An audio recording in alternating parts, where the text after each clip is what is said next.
इस शानदार वीडियो में। तो आज इस वीडियो में बात करेंगे हम वीर दुर्गादास राठौड़ के बारे में। 13 अगस्त 1638 को उनका जन्म हुआ। 22 नवंबर 1718 तक उनके जीवन की समाप्ति हुई। मारवाड़ साम्राज्य के राठौड़ राजपूत सेनापति थे। उन्हें 17वीं शताब्दी में महाराजा जसवंत सिंह की मृत्यु के बाद मारवाड़ पर राठौड़ वंश के शासन को संरक्षित करने का श्रेय दिया जाता है। ऐसा करने के लिए उन्हें मुगल बादशाह औरंगजेब की अवहेलना करनी पड़ी। उन्होंने राजपूत युद्ध 1679 से 1707 के दौरान राठौड़ सेनाओं की कमान संभाली। राजपूत विद्रोह 1708 से 1710 में एक प्रमुख भूमिका निभाई, जो मुगल साम्राज्य के पतन का एक मुख्य कारण बन गया। उन्हें जयपुर के राजा जय सिंह द्वितीय के साथ विद्रोह के नेता के रूप में चुना गया। उन्होंने मुगलों के खिलाफ कई जीत हासिल की।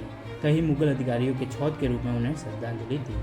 दुर्गादास मारवाड़ के शासन के जसवंत सिंह के राजपूत मंत्री आस्करण राठौड़ के पुत्र थे। वह राव राणकमल के पुत्र कर्ण के वंशज होने के कारण शाही परिवार के दूर के रिश्तेदार थे। उन्हें जब अजीत सिंह का समर्थन मिला तब का इतिहास। जसवंत सिंह अफगानिस्तान में अभियान चला रहे थे जब दिसंबर 1678 में उनकी मृत्यु हो गई। उनका कोई उत्तराधिकारी नहीं बचा। औरंगजेब ने मारवाड़ पर अपना सीधा शासन लागू करने, हस्तक्षेप करने का अवसर उठाया।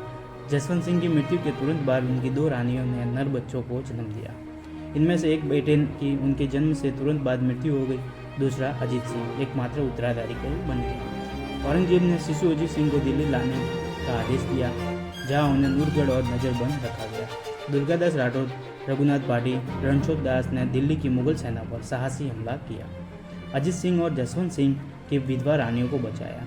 औरंगजेब ने ताहिर बेग और इंदर सिंह राठौड़ को दुर्गादास को पकड़ने का आदेश दिया, लेकिन वे दोनों असफल रहे, जिनके परिणाम स्वरूप दुर्गादास और औरंगजेब के बीच लंबा संघर्ष चला।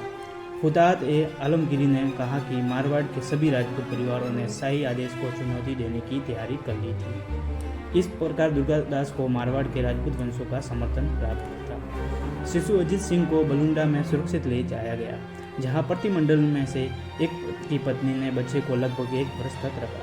बाद में उन्हें मारवाड़ के दक्षिणी किनारे पर एक सुंदर शिखर अब सिरोही के पास अरावली पहाड़ियों की सुरक्षा में ले जाया गया।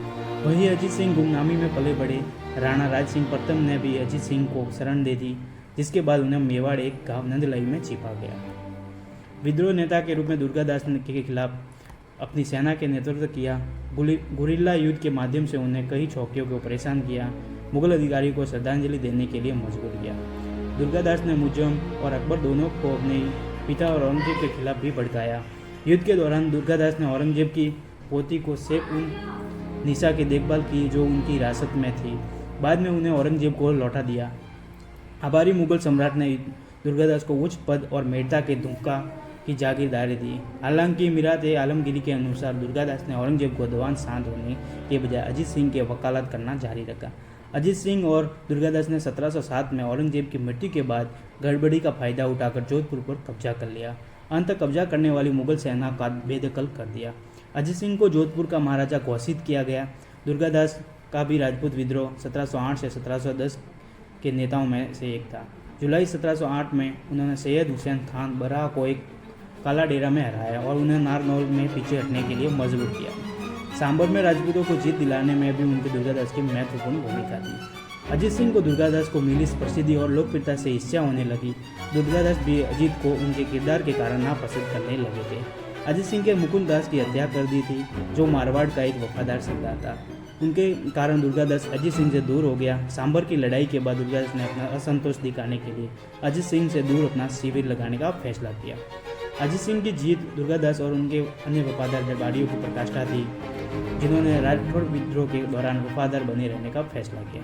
हालांकि दुर्गादास को जल्द ही अजीत सिंह ने निर्वासित कर दिया था और सांबर की लड़ाई के बाद उनका नाम मारवाड़ी इतिहास को मिला दिया गया, जिसके बाद दुर्गादास और जय सिंह द्वितीय ने मुगलों के खिलाफ उल्लेखनीय जीत हासिल की।